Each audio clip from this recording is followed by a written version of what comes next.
Latest updates के लिए ultra channels को सब्सक्राइब करें और बेल आइकन को प्रेस करें।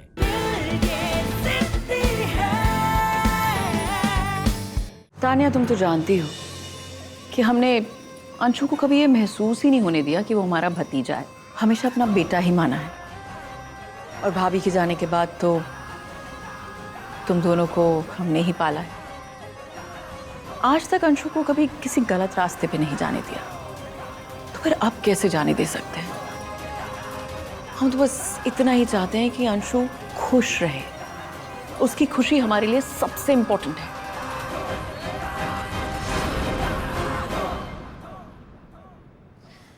अब प्लीज जाइए।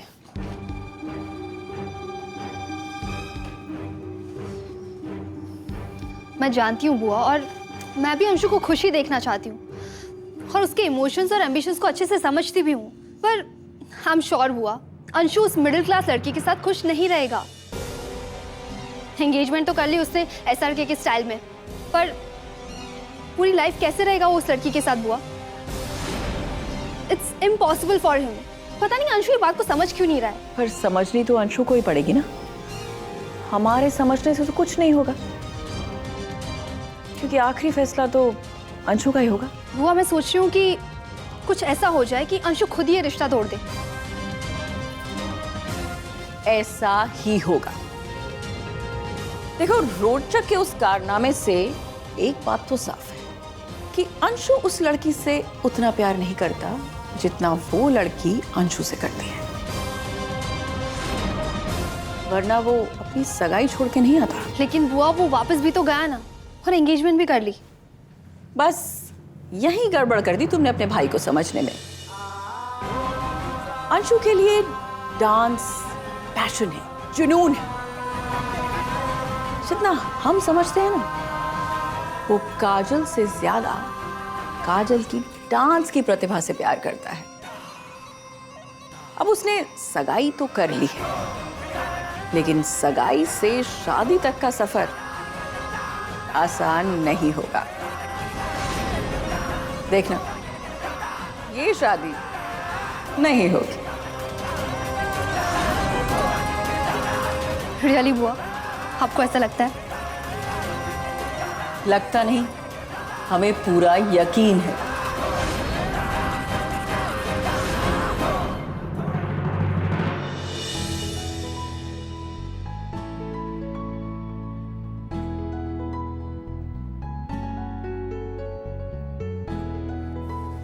ये ले अंशु, तेरा प्रोटीन शेक।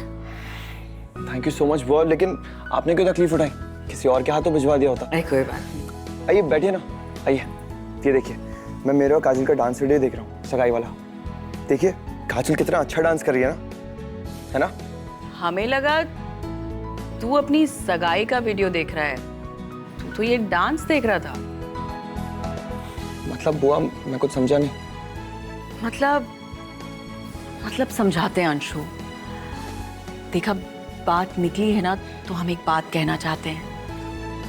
अंशु, हमें ऐसा लगता है कि तू काजल में ना अपनी मंगेतर से ज्यादा अपनी डांस पार्टनर को देखता है। मतलब ऐसा हो सकता है कि अब तक तू जितनी भी डांसर्स से मिला हो, काजल उनमें सबसे अच्छा डांस करती भी होगी। लेकिन फिर जिंदगी कोई स्टेज तो नहीं ना कि गए, परफॉर्मेंस किया, लोगों ने तालियां बजाई और खत्म। ये शादी है, दो आत्माओं का मिलन, जिंदगी भर का कमिटमेंट। अब ऐसे में उस इंसान से शादी तो नहीं कर सकते ना जिसका टैलेंट पसंद हो। तो काजल को अपनी बीवी बनाना चाहता है।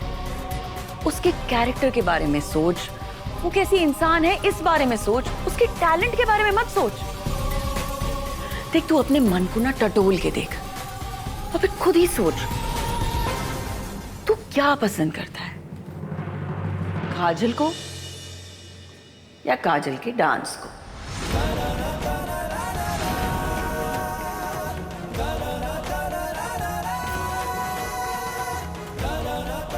अंशु, देख अंशु, जिंदगी में हमें टैलेंटेड लोग तो बहुत मिलते हैं, पर सबसे शादी तो नहीं कर लेते ना। शादी तो किसी एक खास इंसान से ही की जाती है। तू काजल को स्टेज पर अपनी डांस पार्टनर की तरह मत देख, बल्कि जिंदगी में अपनी लाइफ पार्टनर की तरह देख। उसे अपनी होने वाली बीवी के नजरिए से देख। और फिर भी अगर काजल को देख के तेरे मन में वही फीलिंग्स आती हैं जो उसके डांस को देख के आती हैं, तो फिर बेझिझक कर शादी। बाकी तो तू समझदार है ना?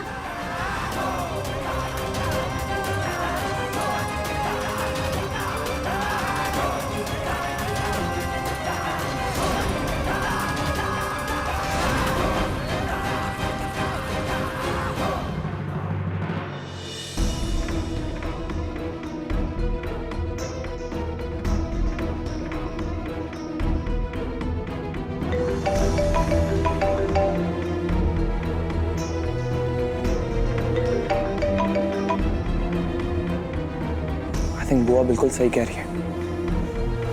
मुझे काजल को ऐसा डांसर नहीं बल्कि अपनी लाइफ पार्टनर के तरीके से देखना चाहिए।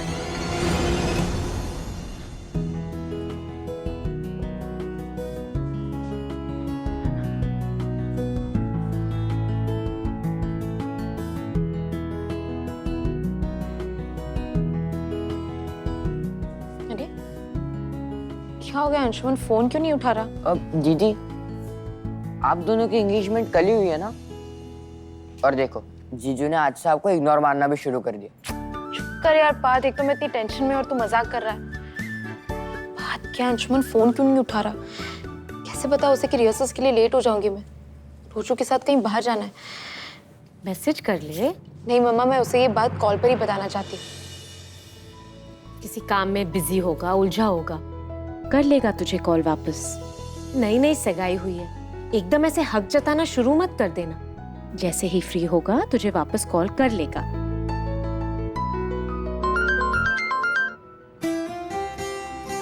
अरे वाह,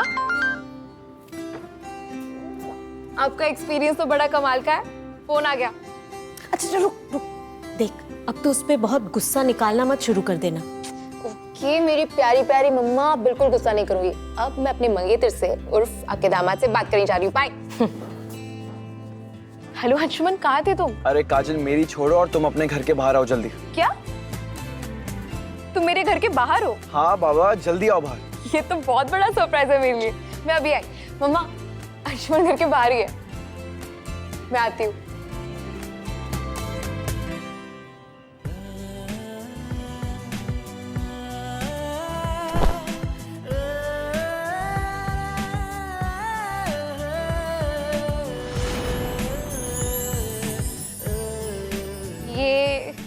ये सब क्या है? सवारी है मैडम की। अब एक बार मैडम इस गाड़ी में बैठ गई तो इस गाड़ी की तकदीर ही बदल जाएगी।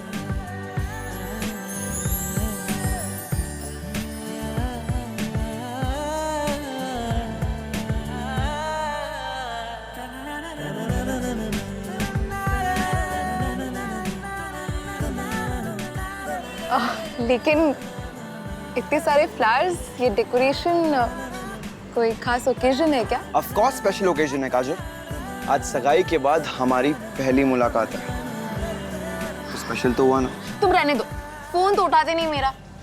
फोन क्या मैडम, आज तो मैं तुम्हें उठा लूंगा। अरे अंशुमन क्या कर रहे हो? बताओ मुझे, लोग देख देंगे तो। अरे तो देखने दो, अपने होने वाली बीवी को उठाया, क्या गलत किया? प्लीज उतार लो ना अंशुमन, प्लीज। देख रहे सब लोग। ठीक है।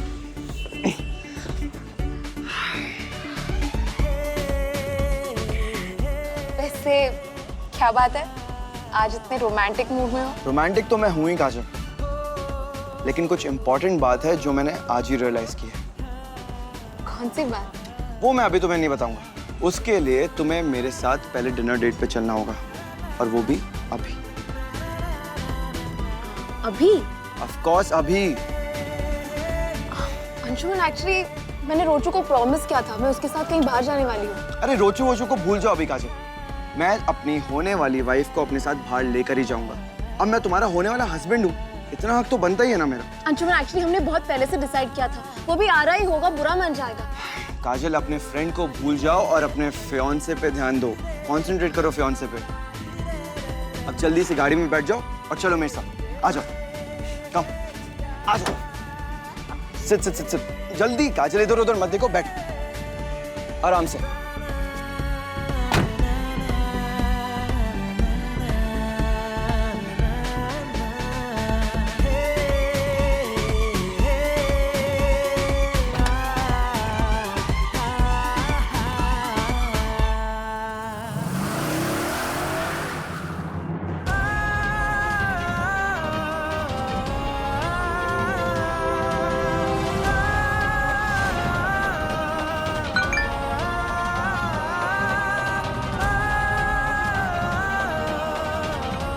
सॉरी यार रुच्चू, आज का प्लान कैंसिल करना पड़ेगा। हम लोग फिर कभी चलते हैं, पक्का।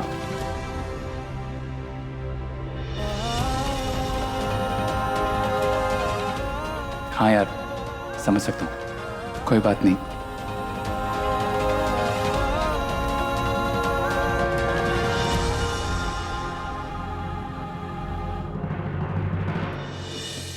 गौरव, टेल मी वन थिंग, वो काजल भाभी का दोस्त है ना रोजक, कैसा लगा तुझे? डू यू मीन बाय कैसा लगा? देख, अगर तुझे पसंद है तो मॉम से बात कर सकता हूँ मैं। मॉम, हंसी मत कर। क्या हंसी मजाक हो रहा है यहाँ? तुम लोग थोड़ा सीरियस हो जाओ। अब दिल्ली जाने के बारे में भूल जाओ और इसी माहौल में सेटल होने की कोशिश करो। गौरव, हाँ मॉम। हमने तुमसे कुछ कहा था ना? तुमने बात की अपने मामा से? कहाँ कर पाया मॉम, जब से आए हैं बिजी बिजी बिजी। पहले वो भाई की एंगेजमेंट, उसके बाद में वो इतना बड़ा हंगामा, टाइम ही कहाँ मिला बात करने के लिए मॉम। गजब, अपनी बात खुद नहीं करोगे तो कौन करेगा? तुम्हें ही करनी होगी बात। क्या बातें चल रही हैं दोनों के बीच में? हाँ, हमें भी तो बताओ। छोटे, हमने सोचा है जब तक ये दोनों सेटल नहीं हो जाते हम दिल्ली नहीं जाएंगे। अब ये दोनों तेरी जिम्मेदारी है। तू इन्हें अच्छी सी सलाह दे और उन्हें यहीं सेटल करा दे। हमने भी तो तेरे बच्चों के लिए इतना कुछ किया है ना, कभी माँ की कमी महसूस नहीं होने दी। दीदी, मैं आपका वो एहसान कभी नहीं भूल सकता, ये आपको पता है ना। लेकिन ये सब बातें आज क्यों कर रही हैं आप? आपको पता है कि मैं इन चारों के बीच कभी कोई भेदभाव नहीं रखता। क्या हुआ माँ? किस बात को लेके आप अचानक इतना परेशान हो रही हैं? मामू के होते हुए आपको हमारे फ्यूचर की चिंता करने की बिल्कुल जरूरत नहीं है। आप बिल्कुल चिंता मत कीजिए, आप बस बैठिए, रिलैक्स कीजिए। नहीं छोटे, तू तो जानता ही है कि हमने तो बचपन से ही भेदभाव देखा है। हम दोनों तो सगे भाई बहन हैं ना। फिर भी बचपन से ही माँ पापा ने हम दोनों में भेदभाव किया। तुझे हमेशा इनाम मिला और हमें बस नसीहत। यूं तो बच्चे सभी के बराबर होते हैं, एक समान होते हैं, पर फिर भी मन में फर्क तो आ ही सकता है ना। दीदी, दीदी, पास्ट में जीना छोड़िए। मैं आपसे वादा करता हूं, मैं कभी इन चारों के बीच में कोई भेदभाव नहीं करूंगा। I promise you। तो बता भांजे, तू क्या करना चाहता है? Excuse me please. सोच तो बहुत कुछ लिया मामू, प्लानिंग भी है मेरे पास में, अब बस इंप्लीमेंट करना है। आपको तो पता है मैंने आर्किटेक्चर का कोर्स किया है, तो बस शहर में बहुत बड़ा शोरूम खोलना चाहता हूँ इंटीरियर डिजाइन का। तो मामू, कैसा लगा आपको मेरा आइडिया? आइडिया तो बहुत अच्छा है। बता, शुरू कहां से करना है? जमीन, हर काम की शुरुआत जमीन से ही तो होती है ना। तो सबसे पहले जमीन खरीद लेते हैं, बाकी की प्लानिंग बाद में हो जाएगी। हाँ, ये ठीक रहेगा। मैं प्रॉपर्टी डीलर से बात करके बताता हूँ आपको। तू बैठना छोटे। अरे दिखा ना प्रोजेक्ट मामा को, और तुम जाके सुरेश को देखो, उसने खाना बना लिया तो लगवाओ खाना। जी इससे पहले कि वो मिडिल क्लास लड़की इस घर में आके मेरे छोटे भाई की पूरी प्रॉपर्टी पे कुंडली मार के बैठ जाए, मुझे छोटे की दौलत पे कब्जा करना होगा, ताकि उस लड़की और उसके भिखारी परिवार वालों के पास लूटने के लिए कुछ बचे ही नहीं।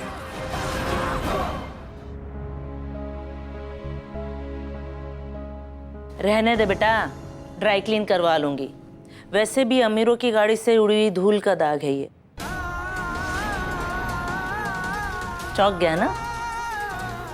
मैंने अपनी आंखों से देखा है कैसे वो अमीर ज्यादा तेरे इस एक लौते कोट पर अपनी गाड़ी से धूल उड़ा कर गया। पर तू तो इतना भोला है ना, ये भी बर्दाश्त कर लेगा। बस करो यार माँ, फिर से शुरू मत हो जाओ। तू मेरी बात टाल मत रोचक, बल्कि ध्यान से सुन और समझ। उस काजल ने अमीर लड़का फांस कर अपनी लाइफ सेट कर ली। तू उसे भूल जा। अब तो वो ज्यादा से ज्यादा वक्त अपने मंगेतर के साथ ही बिताएगी, और कब तक तू उसके आगे पीछे नौकर की तरह घूमता रहेगा। और मैं तो कहती हूँ रोचक, तू भी कोई अमीर लड़की ढूंढ, उसे पटा और शादी कर ले, ताकि मेरे भी कुछ कष्ट कम हो। कहना क्या चाहते हो आप? अरे कहना नहीं, तुझे दिखाना चाहती हूँ। रुक। सुंदर है ना? कैसी लगी तुझे? रिया अग्रवाल, वो अंशुमन है ना, उसकी बुआ की एकलौती बेटी। हो गया तो मैं क्या करूं? अरे मैंने ना इसका इंस्टा अकाउंट चेक किया है। काजल है ना, इसके सामने पानी कम चाय है एकदम। हाँ, मैं तो कहती हूँ रोचक, तू इसे पटा ले, इससे शादी कर ले और उस घर का दामाद बन जा। फिर तू और मैं दोनों मिलकर अपनी बेइज्जती का बदला लेंगे उस शर्मा परिवार से। हाँ बस करो माँ, क्या बकवास किया जा रहा हो आप? मैं कुछ बोल नहीं रहा, इसका मतलब ये नहीं है कि आप कुछ भी बोले जाओगे। और हाँ, मुझे कोई इंटरेस्ट नहीं है ना ही इस लड़की में और ना ही आपकी इस बेकार की सलाह में। तू पागल हो गया है रोचक। उस काजल के पीछे पूरी जिंदगी क्या कवारा बैठा रहेगा तू? तेरी उस मतलबी दोस्त ने हीरे की अंगूठी पहनी है, अब उसे तेरे कांच के रिश्ते की कोई जरूरत नहीं। और ये उसके आगे पीछे घूमने की आदत ना छोड़ दे। बड़ी चालाक है वो। देखना अब पैसों के दम पे वो क्या कहते हैं, वो कंपटीशन भी जीत जाएगी डांस वाला और बड़ी स्टार बन जाएगी। और पता चला एक दिन तुझे अपना बैग पकड़वा के अपना बॉय बना देगी। हो गया ना आपका, अब बस भी करो माँ। अरे बस करो, तू बस कर। मैं ही बोलती रहूं? आप सिर्फ हाथ पे हाथ धरे बैठे रहोगे, कुछ बोलोगे नहीं? वो चुप रहिए आप, चाहे कुछ भी हो जाए। मैं अपने बेटे को किसी का बैग उठाकर उसका बॉय बनते हुए नहीं देख सकती। मैं अपने रोचक की शादी किसी अमीर लड़की से करवाऊंगी।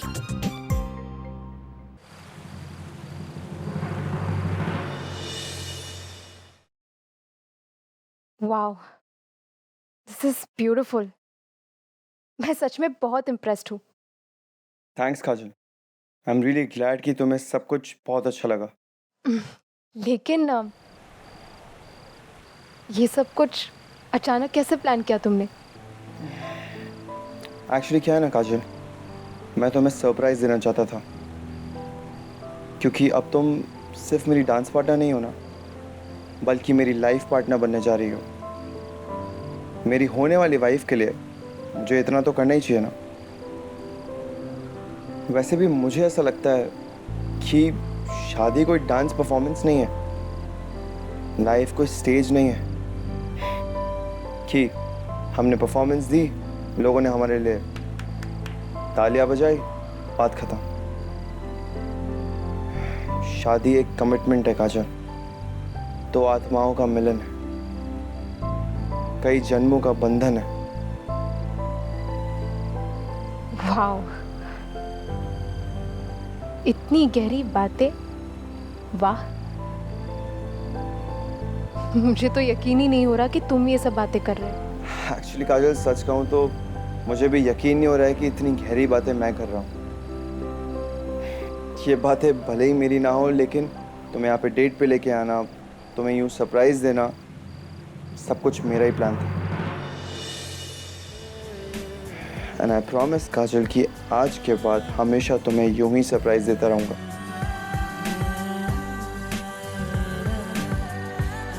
थैंक यू अंशुमन, मैं रोज तुम्हारे सरप्राइज का इंतजार करूंगी। और तुमसे एक बात कहना चाहती हूँ। क्या? I love you Anshuman.